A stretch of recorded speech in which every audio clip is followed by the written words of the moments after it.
আসসালামু আলাইকুম প্রিয় শিক্ষার্থী বন্ধুরা, তোমাদেরকে ইজি লার্নিং এর পক্ষ থেকে স্বাগত জানাই।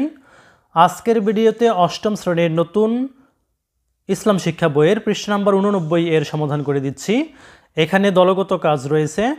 এখানে বলা হয়েছে যে শিক্ষার্থীরা সূরা আল মাউন এর আলোকে ব্যক্তিগত জীবনে করণীয় লিখে একটি রঙিন পোস্টার তৈরি করবে। তো এখন আমরা সে কাজটুকু করব, একটা পোস্টারে উপস্থাপন করব। চলো শুরু করা যাক। নিচে সূরা আল মাউন এর আলোকে ব্যক্তিগত জীবনে করণীয় তার একটি রঙিন পোস্টার তৈরি করা হলো।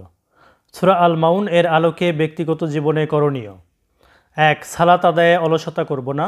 2. বিচার দিবসকে বিশ্বাস করব।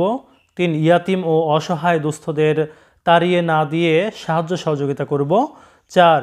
নিত্য প্রয়োজনীয় জিনিস ধার দেওয়াতে কৃপণতা করব না। 5.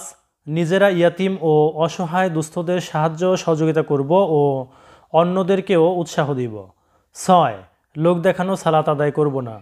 7. সালাত আদায়ে উদাসীন হব না।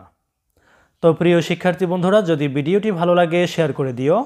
ধন্যবাদ সবাইকে সাথে থাকার জন্য।